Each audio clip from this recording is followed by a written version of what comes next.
Franchement, il y en a marre des Libanais en Afrique. Franchement, trop, c'est trop. Les Libanais exagèrent. Ils viennent en Afrique, ils prennent toutes les parts de marché, ils discriminent les Africains. Et en plus, l'argent qu'ils gagnent ici, ils le renvoient au Liban. Est-ce qu'on peut continuer de supporter ce genre de choses en Afrique? Est-ce que les Africains peuvent faire au Liban ce que les Libanais font en Afrique? Voilà un peu le genre de plainte que l'on entend autour des Libanais. Qui sont donc réellement les Libanais? Moi, dans cette vidéo, je ne viens pas pour te parler négativement d'eux, parce qu'il y a déjà beaucoup trop de clichés négatifs sur ce peuple-là. Il y a de cela quelques jours, je rentrais à la maison vers 20h, 21h, et j'ai remarqué une petite boutique dans mon quartier. Et ce qui m'a marqué, c'est qu'à l'intérieur de la boutique, les deux personnes qui vendaient dedans étaient deux Libanais. Deux Libanais qui étaient en train de vendre à plus de 21h, quand les autres boutiques étaient déjà probablement fermées. Eux, ils étaient encore là, en train de vendre dans leur petite boutique. Je me suis dit, mais waouh, on a l'habitude de parler des Libanais qui sont les gens qui sont très riches. Mais en fait, il y a aussi des Libanais qui font des petits boulots comme ceci. Qu'est-ce qui justifie donc que des Libanais qui quittent d'aussi loin viennent en Afrique et réussissent dans tous les pays là où ils vont? Quelles sont les clés de leur succès? Et comment est-ce que nous, Africains, on peut s'en inspirer? Les Africains ont tendance à dire que quand ils sont à l'étranger, les gens ne les aiment pas, ils sont minoritaires à la couleur de peau. Et bien les Libanais aussi, quelque part, ils sont peu nombreux dans nos pays. Ils sont victimes de beaucoup de clichés négatifs. Et pourtant, malgré tout ça, eux, ils réussissent économiquement.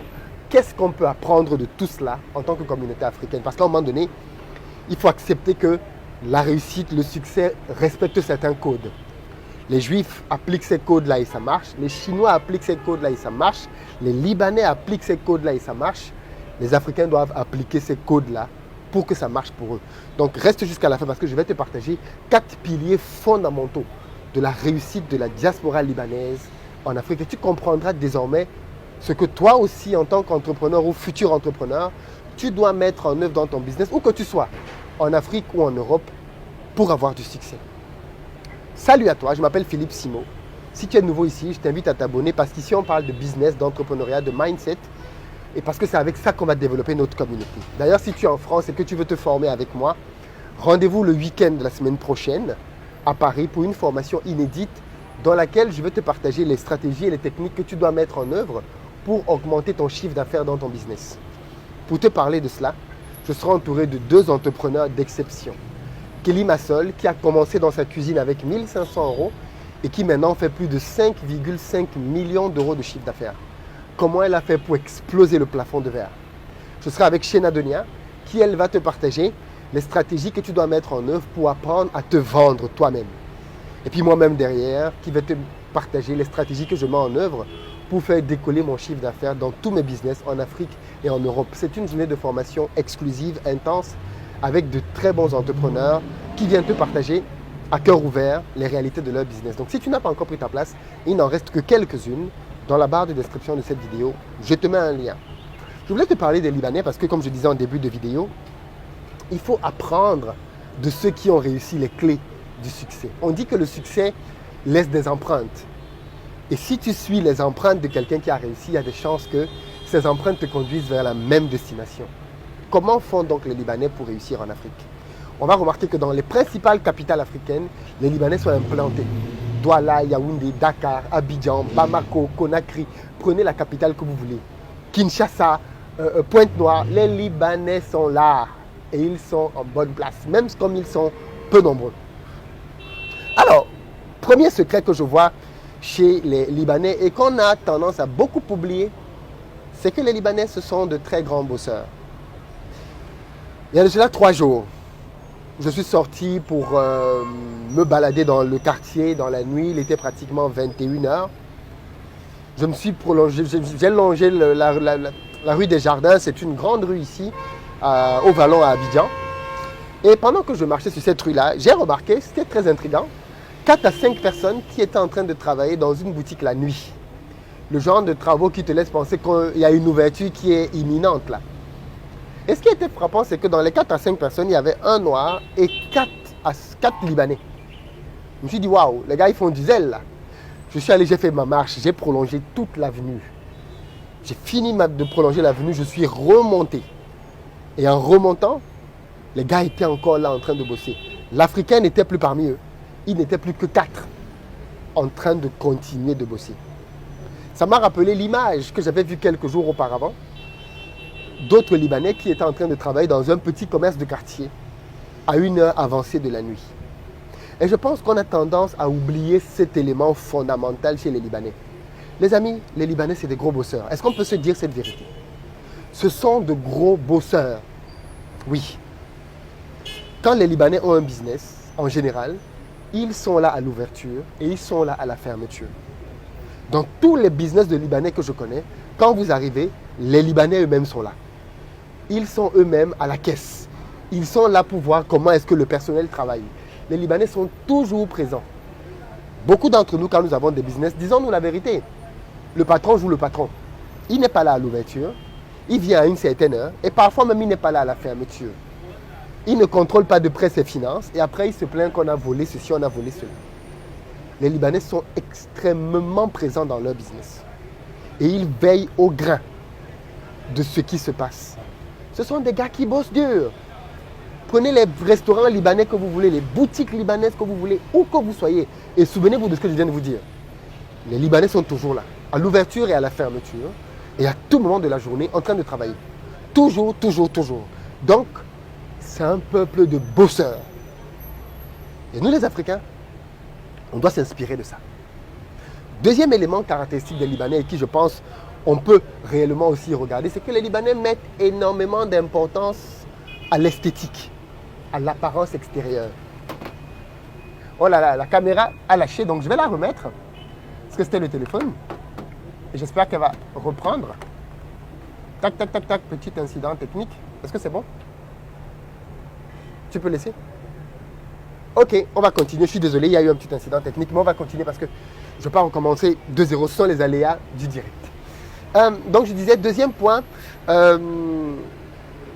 Qu'est-ce que je disais en deuxième point? Voilà, ils mettent le paquet pour l'esthétique dans leur magasin. On a déjà fait toutes ces remarques-là. Quand vous arrivez dans des boutiques libanaises, dans des magasins libanais, dans des restaurants libanais, waouh!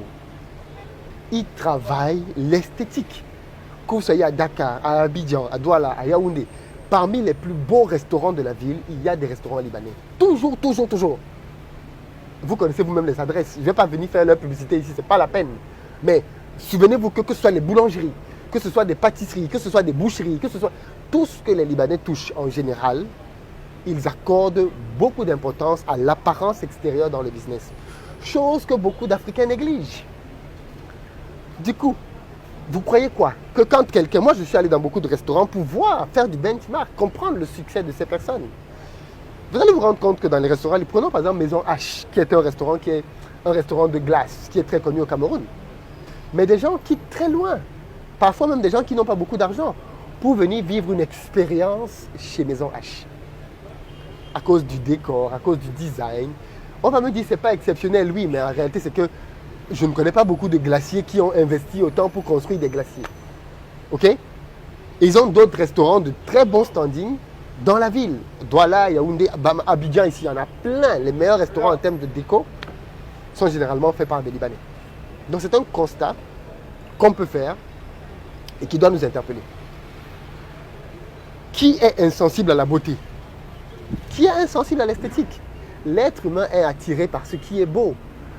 Donc quand les Libanais mettent en œuvre tout ce qu'il faut en termes de vitres, parce qu'ils jouent beaucoup avec les vitrines, hein, vous allez voir qu'il y a beaucoup de vitrines, de baies vitrées dans les restaurants des Libanais. Dans tout ce que les Libanais font, il y a beaucoup de baies vitrées et beaucoup de jeux de lumière. Beaucoup. Ils jouent beaucoup sur ces deux éléments-là. Et bien forcément, les gens viennent là-bas, pas simplement pour le produit, mais aussi pour la beauté, pour prendre des photos, pour l'esthétique de l'endroit. Et ça donne des points aux Libanais. Est-ce qu'on peut se dire cette vérité-là aussi, sans que cela n'offense qui que ce soit? Donc, deuxième secret, c'est que les Africains gagneraient à mettre beaucoup plus d'esthétique. Les Libanais ne sont pas ceux qui ont le plus de commerce. Je prends par exemple la rue des Jardins, c'est une rue commerçante. Hein. Ici à Abidjan, une grande rue commerçante. Je pense que quand on compte, les Libanais n'ont même pas 10% des boutiques sur la rue. Quand on prend toute la rue, ils n'ont pas 10%. Les Ivoiriens ont énormément de boutiques sur la rue. Mais les plus belles boutiques, bien souvent, en termes d'espace, de grandeur, de design, bien souvent, pas systématiquement, mais bien souvent, ce sont les boutiques des Libanais. Et donc, ça marque. Ça marque. Troisième élément qui est très important et que les Libanais utilisent quand ils veulent venir investir quelque part, c'est qu'ils connaissent la loi. Ils se renseignent sur les facilités fiscales. Très peu de personnes en Afrique, notamment dans la diaspora, savent que quand ils rentrent investir dans leur pays, il y a des aménagements dont ils peuvent bénéficier. Très peu d'Africains savent ça. La Côte d'Ivoire le fait, le Cameroun le fait, le Sénégal le fait. La plupart des pays au monde, en réalité, le font. On crée des conditions d'exonération fiscale, douanière, pour favoriser l'investissement dans le pays. Et donc, les Libanais le savent. Et quand ils viennent donc faire un business, eh bien, ils s'arrangent à bénéficier de toutes les facilités fiscales. Mais nous, les Africains, quand on veut venir lancer un business, comme on veut faire les gens qui maîtrisent, on vient avec notre argent, on paye tout d'un trait. Alors que l'État aurait pu nous faire économiser 2 années d'exonération de TVA. Il aurait pu nous exonérer 2 années d'entrée de marchandises, d'entrée de matériel, d'équipement dans le pays sans avoir à payer un PQ de douane. Donc les Libanais savent ça, ils connaissent la loi. Ils viennent, ils appliquent ça et tout de suite quand ils viennent sur le marché, ils sont très compétitifs. Mais ce n'est pas la faute des Libanais si tu ne connais pas la loi, mon gars. On ne peut pas leur reprocher ça. Et voilà pourquoi est-ce que quand on fait des formations pour expliquer aux gens comment lancer des business, les gens ont tendance à penser qu'on va juste venir leur dire 2-3 choses qu'ils trouvent sur Internet. Il y a des choses qui vous font gagner des dizaines de millions de francs, des dizaines de milliers d'euros et qui vous les font perdre si vous ne connaissez pas ce genre d'informations. J'ai créé une formation dans laquelle j'explique comment lancer un business performant en 30 jours. Si tu n'as pas encore lancé de business, prends cette formation. Je vais te mettre le lien dans la barre de description. C'est une formation qui va t'expliquer étape par étape comment partir de ton idée au succès. Mais j'ai aussi fait dans cette formation un module Afrique dans lequel je te partage mon retour d'expérience dans plusieurs pays aujourd'hui en Afrique pour t'expliquer comment réussir en Afrique. Et j'ai un chapitre dans lequel je te parle de tout ce qui est fiscalité, exonération, pour que tu saches que ça existe et que tu puisses en bénéficier. Ce sont des choses qui font une grande différence. Et ne l'écoute pas les gens qui vont venir te dire oui, ils ont corrompu, ils ont ceci, ils ont cela. Bien souvent, la différence, c'est simplement l'ignorance. Et comme quelqu'un a dit un jour, l'ignorance est la pire des maladies. Le 4e point que l'on peut voir chez les Libanais et qui traduit aussi leur réussite, c'est leur solidarité. Les Libanais sont très solidaires. Vous avez peut-être dû remarquer, mais bien souvent, quand les Libanais font un business, ils achètent de l'immobilier. C'est-à-dire qu'ils font le business au rez-de-chaussée et ils habitent en haut. Ou alors, ils achètent un immeuble et une partie est commerciale et l'autre est locative, ou du moins, elle sert d'habitation. Et eux-mêmes, ils habitent là. Et ils habitent nombreux là. Donc, du coup, ils sont soudés, ils vivent leur challenge ensemble et ils discutent ensemble. Quand c'est chaud, ils essaient de résoudre ensemble. Mais au moins, ainsi, la communauté a des points de repère. Vous allez remarquer, regardez bien ça, hein, la plupart des endroits où les Libanais achètent quelque chose, il y a une habitation qui est collée à ça. Et ils habitent là.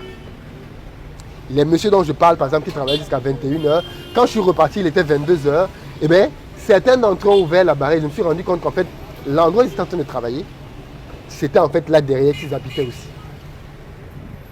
Solidarité oblige, ils habitent ensemble, vivent ensemble, partagent leur challenge ensemble. Si ce sont les Africains, ils vont te dire, ah non, non, non, moi je ne peux pas venir habiter avec les gens, il faut que j'ai mon appartement, il faut que j'ai mon standing, il faut que j'ai mon ceci. Voilà. Donc voilà quelques différences notoires que j'observe et qui justifient d'après moi le succès des Libanais en Afrique et que les Africains gagneraient à copier. Je pense que tu dois partager cette vidéo à toutes les personnes ambitieuses que tu connais pour qu'elles leur donnent les clés pour qu'à leur tour, ils réussissent à s'imposer dans le game. Parce que ces stratégies que je viens de te montrer, si on les applique nous aussi, vous allez voir que ça va marcher. Mais en fait, les entrepreneurs africains qui sont ici sur place et qui appliquent ce genre de stratégie, eux aussi réussissent. Parce qu'en fait, ce ne sont pas des stratégies qui sont propres simplement aux Libanais. Ce sont des stratégies qui sont propres à ceux qui savent faire du business. Voilà ce que je voulais te partager. Je te souhaite une très bonne fin de journée. Je te dis à très bientôt.